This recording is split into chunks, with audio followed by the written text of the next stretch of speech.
Esa magia especial, capítulo 4, de Bárbara Cartland.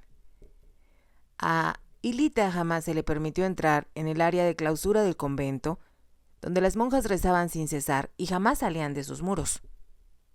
Pero sabía que muchas de ellas provenían de las familias más ricas y aristocráticas de Italia.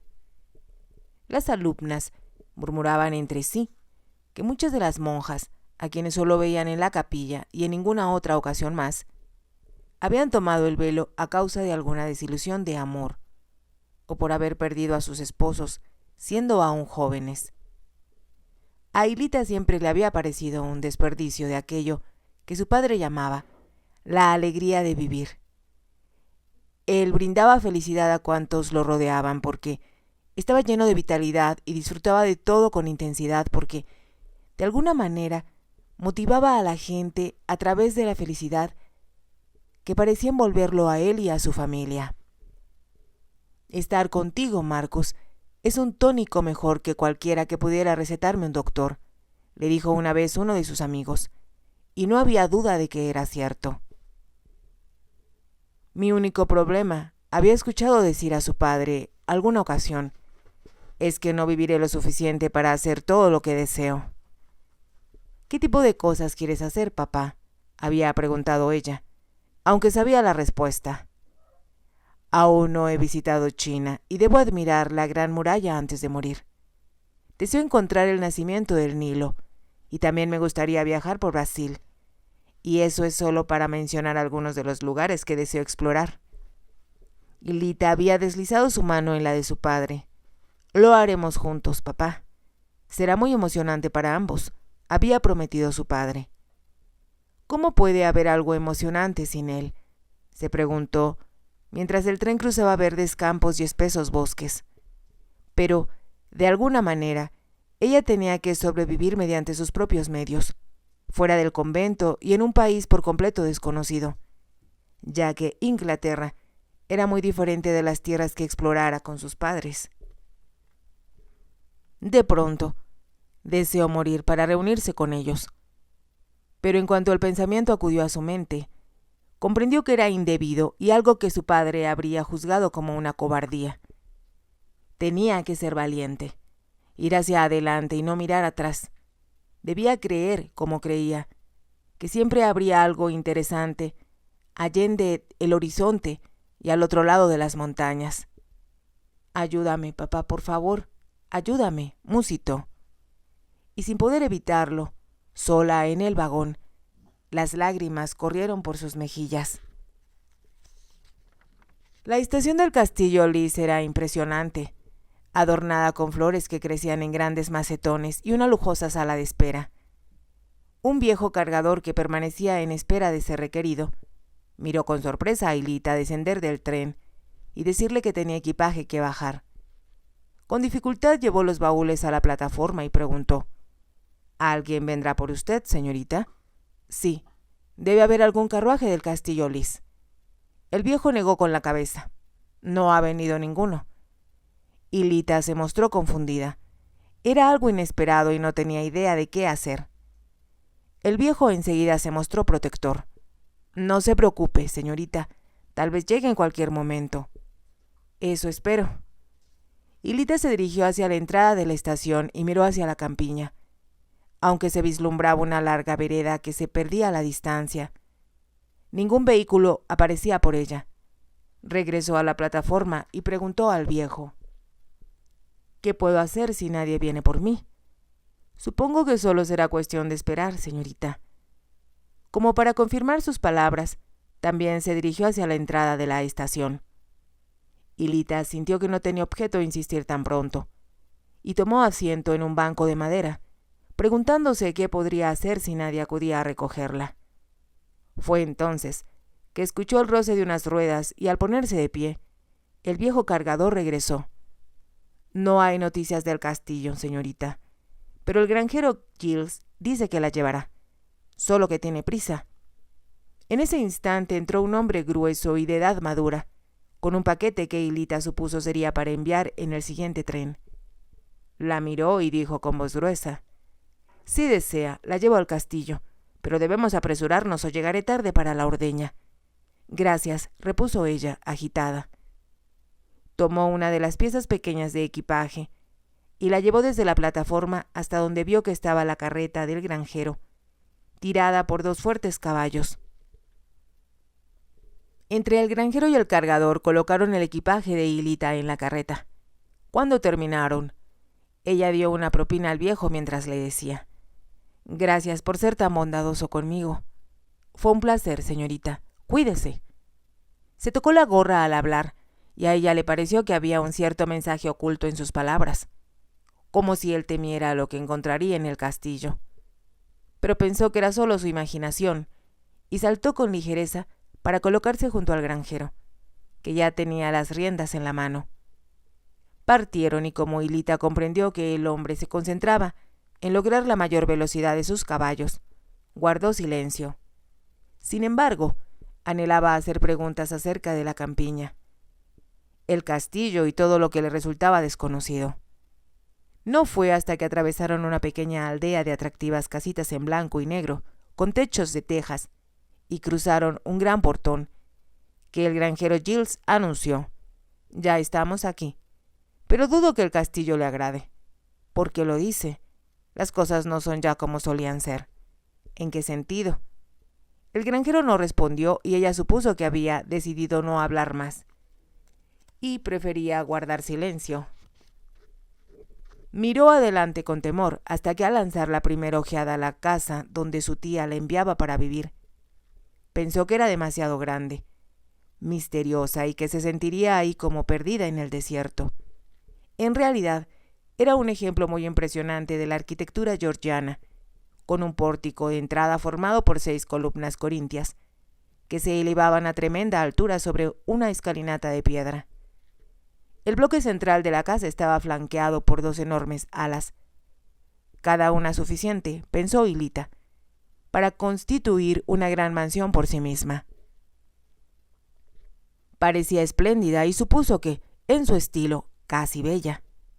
Pero en ese momento habría dado todo lo que tenía en el mundo por encontrarse en una pequeña tienda de campaña beduina, de las que compartía con su padre en el desierto, y saber que él estaba a su lado. El granjero Giles detuvo sus caballos frente a la escalinata y empezó a bajar el equipaje de Hilita. Ella descendió de la carreta y ahí le sorprendió que le extendiera la mano. «Muchas gracias, fue muy amable de su parte al traerme, cuando sé que tiene prisa. Le estoy muy agradecida». Él le estrechó la mano con rudeza. Se levantó la gorra unos centímetros, saltó de nuevo a la carreta y se alejó. Al observarlo desaparecer entre los árboles, Hilita sintió como si hubiera perdido un amigo, aunque no fuera muy comunicativo. Al volver la vista hacia la casa, notó que la puerta aún permanecía cerrada, pero supuso que habría una campanilla para llamar y anunciar su presencia. Tuvo la idea de que tal vez su tía se habría equivocado, que no la esperaban en el castillo y que por eso no habían enviado a recogerla. ¿Qué haría entonces si era así? Creyó que se comportaba como una tonta, que debía haber alguien en la casa a quien avisar su llegada. Empezó a subir con lentitud por la escalera, hasta la mitad, donde el granjero dejara su equipaje, cuando algo la hizo mirar hacia la vereda.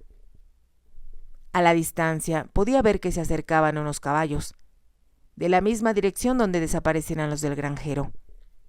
Se preguntó por qué regresaba. Tal vez se había quedado algo de ella en la carreta, o tal vez la había conducido a una mansión equivocada. Pero al acercarse los caballos, pudo observarlos con más claridad y notó que eran un tiro de 4. El sol se reflejaba en sus arneses de plata, y los conducía un caballero de sombrero de copa. De pie en la escalera, Hilita observó el vehículo aproximarse hasta que se detuvo justo abajo de ella. Un sirviente saltó del asiento posterior, acudió a la cabeza de los animales y el caballero descendió. Al ver a Hilita le dirigió una mirada de asombro. Subió los escalones de 2 en 2 y preguntó con voz llena de brusquedad: «¿Qué hace aquí? ¿Y todo este equipaje?» «Vine porque me va a emplear la marquesa», respondió Hilita. «¿Es empleada? Entonces, ¿qué se propone al llamar por esta puerta en lugar de la posterior? Sin duda sabe cuál es su lugar. Y Lita solo pudo mirarlo asustada. Era tan alto y autoritario que casi parecía amenazarla. Como no le contestara, él lanzó una exclamación antes de expresar: «Veré de qué se trata esto». Rápidamente subió el resto de los escalones y abrió la puerta. A la vez, alguien del interior debió acercarse, porque Lita lo oyó decir: «¿Qué pasa? ¿Por qué no había nadie en la puerta?». Y antes de recibir una respuesta, añadió: «¿Quién es usted? ¿En dónde está Glover?». «El señor Glover está en la cocina, señor. Llámelo». «¿Y por qué no usa usted chaqueta?». No hubo respuesta, y mientras escuchaba, Lita tuvo la impresión de que el interpelado se había retirado a toda prisa. Pero no debió ir muy lejos, porque enseguida otra voz habló. «Escuché voces. ¿Qué pasa?». Entonces, en un tono diferente: «Si es usted, su señoría, no lo esperábamos. Es evidente», contestó el caballero, y entonces Lita adivinó que debía ser el marqués de Lis. Nadie se lo había mencionado, pero estaba segura, por la forma en que se comportaba, de que debía ser el dueño de la casa. Pensó con temor que no había sido una forma muy positiva de conocerlo. El marqués hablaba ahora en tono tan iracundo que habría sido imposible no escucharlo. «¿Por qué no hay sirvientes en el vestíbulo? Y solo aparece este espantapájaros sin chaqueta. ¿Y qué hace esa mujer en la escalera con todo su equipaje?». «Debe ser la señorita que nos informaron vendría como lectora para la señora marquesa». «¿Lectora? ¿Qué quiere decir con eso? Jamás necesitamos antes una en el castillo». Se hizo una breve pausa antes que Glover explicara. Como su señoría estaba en el extranjero, debe ignorar que la señora marquesa se quedó ciega. ¿Ciega? No había duda del asombro en la voz del marqués, quien preguntó después de un momento: «¿Cuándo sucedió eso y cómo?». «La señora sufrió una caída cuando cabalgaba, su señoría. Hace como 9 meses. Desde entonces perdió la vista». «No tenía idea», murmuró el marqués con voz más tranquila. Enseguida dijo: «Sheldon debió escribirme para informarme al respecto. Pero lo veré y así sabré qué sucede. Llámelo». Se hizo el silencio. Entonces Glover señaló con voz titubeante: «No creo que el señor Sheldon haya bajado, su señoría». «¿No ha bajado? ¿Qué le sucede?». «Suele levantarse tarde, su señoría». «Si es casi mediodía», exclamó el marqués. «¿Quiere decirme que Sheldon ha descuidado tanto sus deberes que no se encuentra en su oficina a esta hora de la mañana?». De nuevo el silencio. Entonces Glover respondió un tanto incómodo: «Creo que descubrirá, señor, que mientras ha estado en el extranjero las cosas han cambiado mucho». «Vaya que sí, por lo que encuentro a mi regreso». Y como si de pronto recordara que Lita estaba afuera, dijo: «Supongo que la señora Linton podrá encargarse de esta jovencita y de su equipaje. Envíe a buscarle y comuníquele que estoy aquí». Después de una larga pausa, el mayordomo respondió: «La señora Linton está en el castillo, señor, pero ya no trabaja». «¿Ya no trabaja? No va a decirme que ella tampoco se levanta temprano». «No es así, señor. La señora marquesa la despidió». «¿Despidió a la señora Linton? No puedo creerlo. Lo que sucede es que, después de trabajar aquí durante 40 años, no tenía a dónde ir, así que se limitó a retirarse a su habitación». «Envíe a buscarle enseguida, Glover», ordenó el marqués. «Yo me encargaré de todo. Si su señoría nos hubiera anunciado su llegada, habríamos arreglado todo lo mejor posible». «No deseo que las cosas se preparen para impresionarme», contestó con brusquedad el marqués. «Esperaba encontrar que todo estaría como antes de viajar al extranjero y de la muerte de mi padre». Hizo una pausa antes de añadir: «Ahora que veo, este lugar está inmundo. Mire el polvo en los muebles. Las ventanas están sucias y todavía hay ceniza en las chimeneas». «Las cosas han cambiado mucho durante la ausencia de su señoría, y parte de la servidumbre ha sido despedida». «¿Quién la despidió?», preguntó el marqués, y se respondió a sí mismo al decir: «La señora marquesa, por supuesto. Pero la casa es mía, Glover, y no puedo creer que usted, sobre todos, haya permitido que llegara a este estado tan lamentable». Pensé que su señoría se molestaría, pero nada podía hacer. Las cosas han sido difíciles, y el señor Shelton no se encuentra en condiciones para poder atenderlo todo. Supongo que eso significa que bebe. Lo sospechaba antes de irme, pero no hasta este grado. ¿Qué ha sucedido con la propiedad? Me temo que su señoría se sentirá molestísimo. ¡Molestísimo! La voz del marqués se elevó, y entonces, como si se obligara a dominarse, añadió: comprendo que la culpa es mía por no regresar antes. Lo primero que puede hacer Glover es poner su propio departamento en orden. ¿Con cuántos lacayos cuenta? Con 3, su señoría, pero como no tienen mucho trabajo, me temo que no están a la altura de lo que usted desearía. Pues consiga unos que lo estén, y encárguese de que estén mejor presentados que el espantapájaros. En ese momento, la voz del marqués cambió al exclamar: Linty, gracias a Dios que todavía está usted aquí. ¿Cómo pudo todo llegar a esto solo porque yo estaba ausente? Por eso, su señoría, contestó una voz suave. Pero ahora que regresó, tal vez las cosas vuelvan a ser como antes. Puede estar segura de ello, y usted y yo lo lograremos. Mientras tanto, hay una jovencita sentada en la escalera con una pila de equipaje, que Glover me dice será una lectora. Oí hablar de eso, su señoría, pero por supuesto, como estaba retirada, por así decirlo, no sé qué arreglos se han hecho al respecto. Ni hablar de su retiro, Linty. Hágase cargo de la casa, como siempre, y espero que recobre la normalidad mañana o cuando mucho pasado mañana. La señora Linton se rió. Ahora sí que siento que su señoría está en casa. Es igual a su padre. Siempre quieren todo para ayer. Pero ya sabe lo que espero, y también que las habitaciones de la casa que voy a ocupar estén más limpias que esto.